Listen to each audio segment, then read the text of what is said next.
Article 308 of the Revised Penal Code is theft.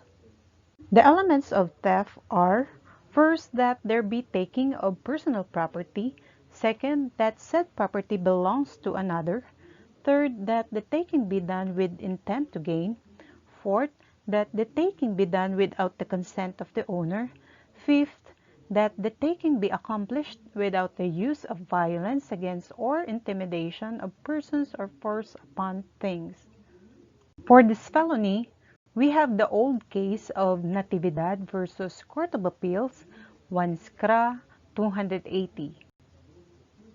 The facts of the case: for the first element, that there be taking of personal property, the appellant Natividad, a meter reader of the Meralco, knowingly underread the electric meter in Villanueva's premises for his laundry business, and falsely reported the readings, thereby enabling Villanueva to appropriate for nothing about 11,880 electric kilowatt-hours valued at 594 pesos. Meralco was thus pro tanto deprived of its property through the connivance of this employee. For the second element, that said property belongs to another, the electric current belongs to the Meralco. The third element, that the taking be done with intent to gain. Appellant Natividad admitted that for the consideration of 150 pesos, which his co-appellant Villanueva promised to pay him and his companions, Natividad agreed to tamper in order to reduce Villanueva's electric bill, and that instead of actually reading the meter, he merely recorded 130 as the reading, which is very much lower than the previous reading of 202. The fourth element, that the taking be done without the consent of the owner. The taking was done without the consent of Meralco. Otherwise, Abelino Natividad and Fermin Villanueva will not be charged with thefts of electric current, but Villanueva was acquitted.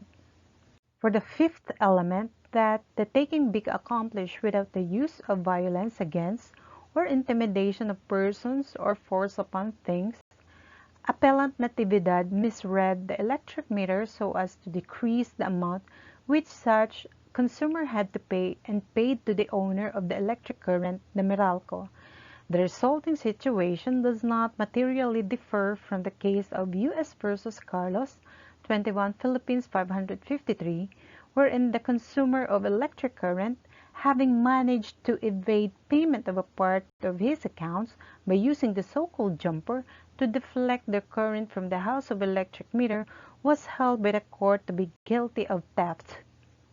The issue of this case is whether or not, for having conspired to steal electric current, the exoneration of one should entail the acquittal of the other. The ruling? No. Contrary to petitioner's contention, the acquittal of Villanueva did not necessarily mean that no electric current had been taken away gratis. There was a factual finding of such larceny by the Court of Appeals, which the court was not at liberty to disturb. The acquittal rested on the lack of proof that Villanueva had tampered with the electric meter to conceal the crime. The offense was already committed when Villanueva paid his bills reduced for July and August, and herein petitioner admitted such bills and payment accorded with his underreading.